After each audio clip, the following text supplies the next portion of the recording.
వరలక్ష్మి, విష్ణు ఇద్దరి పెళ్లి ఫోటో కనిపించడంతో నందిని అయితే విష్ణుకి ఆ ఫోటో తీసుకువచ్చి ఇస్తుంది. ఇక వరలక్ష్మి, విష్ణు వాళ్ళిద్దరి ఫోటోలను చూసి విష్ణు అయితే ఒక్కసారిగా కోపం తెచ్చుకుంటూ ఉంటాడు. ఈ ఫోటో ఎందుకు ఇంకా ఈ ఇంట్లో అని చెప్పి విష్ణు అయితే ఆ ఫోటోని చించేస్తూ ఉంటాడు. ఇదంతా చూస్తున్న వెన్నెల అయితే అసలు ఏంటి ఆ ఫోటోలో ఏముంది అని చెప్పి వెన్నెల ఆలోచిస్తూ ఉంటుంది.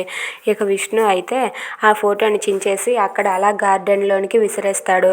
ఇక నందిని వాళ్ళంతా కూడా అక్కడి నుండి వెళ్ళిపోయాక అక్కడ ఉన్న వెన్నెల ఇలా అనుకుంటూ ఉంటుంది, నేను వెళ్ళి ఆ ఫోటో ఏంటో చూస్తానని చెప్పి వెళ్తుంది. ఇక అక్కడ ముక్కలు తీసుకొని తన రూమ్లోనికి వెళ్ళి ఈ ముక్కలన్నింటినీ కలిపితే వైష్ణవి వాళ్ళ అమ్మ ఎవరో తెలుస్తుంది అని చెప్పి అనుకుంటూ ఉంటుంది. ఇక ఆ విష్ణు చింపేసిన కాగితం ఫోటో ముక్కలన్నీ తీసుకొని వెళ్ళి వెన్నెల అయితే కలెక్ట్ చేసి అన్నింటినీ దగ్గర పెడుతుంది.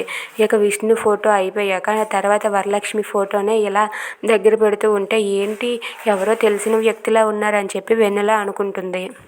If you like this video, please like, share and subscribe. Thanks for watching.